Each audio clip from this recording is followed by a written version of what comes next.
President Trump's election and subsequent inauguration was, in essence, the trigger heard around the world.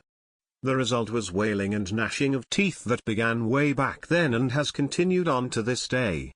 In their defense, they have gotten slightly more organized than just throwing rocks and paint graffiti everywhere they go. They've now started to call themselves the Resistance and are resisting everything that might be related to President Trump, no matter how beneficial to the country. Many of the overgrown toddlers that make up this movement came up with a very concrete plan for how to punish the deplorables. They decided to leave the country. Oh horror of horrors, how will we ever survive without the gender-ambiguous social justice warriors telling us what we can and can't say? Our highly offended countrymen, and countrywomen and country gender confused, wanted to flee to the north, where they assumed that the socialists already in practicing in Canada would welcome them with open arms. They were in for a horrible surprise when they arrived though. Apparently, just like we've been trying to tell them, socialism isn't all it's cracked up to be. Apparently, up there, you actually have to contribute to society.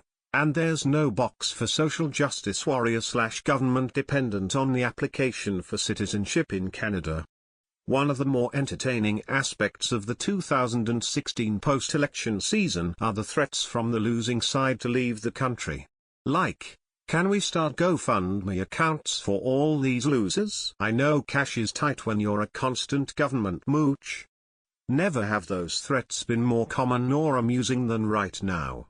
Leftists refuse to share a country with the Trump, so they're putting on their poo-why hats, packing their made-from-hemp bags, and sashaying their way up to the Canadian border. That'll show everybody. Except, Canada is not interested in overweight career barristers with gender studies degrees. Liberals seeking to move to Canada because they are unhappy with the election results are finding that Canada won't take them because its immigration policies exclude those who won't contribute to the economy. One of the policies of President Donald Trump that has some Democrats claiming they want to jump ship is his pledge to limit immigration from people whose lives in America would be dependent on welfare. Trump promises extreme vetting before accepting immigrants or refugees.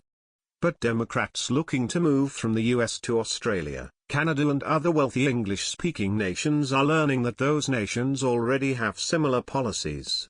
Translation of Canadian and Australian immigration policies: y'all are freaking losers. Go back to your mom's basements. You're America's problem, not ours. Also, take showers. We can smell you from here. Use real soap. Not the superior feels from which you derive your elitist attitudes. Well, that's what Canada and Australia would say if they weren't also imprisoned by politically correct rhetoric. Fortunately, I'm not burdened with such problems. Of course, while it's funny that Canada has rejected the rejects, they are still here. In America. Wearing vaginal hats. Opening their mouths to allow the free flow of unending stupid to come spewing out. Here's looking at you, Ashley Judd. Oh well. I guess we'll just have to cope with their presence by mocking their perpetual stupidity. I'm telling Siri to remind me to write more insults.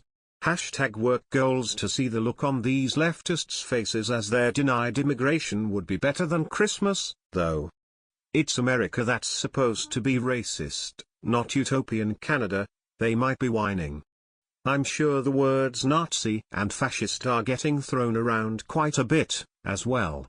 But the truth is having borders and immigration requirements is standard stuff. Always has been. Leftists, Canada doesn't want to inherit more welfare recipients to suckle at their teat and smash up all their stuff every time you don't get your way. So, suck it up and stick around here in the good old US of A. Maybe start a bricklaying business. I hear there's about to be a lot of business down in Texas.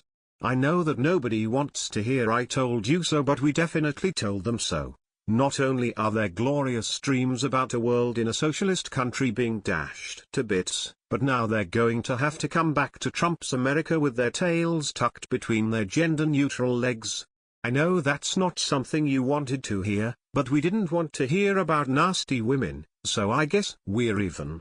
No matter how much you bash the system of government here in the United States, it's still one that allows people to basically do what they want when they want. A country that is all for one and one for all, like Canada, has to regulate the actions of the one for the benefit of the all. That's the thing about socialism, they've got to keep the correct balance of overachievers and moochers, otherwise, nobody will get to eat. The United States may not have been far away from that if someone like Obama had stayed in office. But the capitalistic mind of President Trump should ensure that generations to come can mooch off of their parents and the government without fear of forced labor, and that millions more will try to break the law to enter because we're awesome, and apparently everybody but the liberals know it. Share if you're glad these mooches were taught a lesson.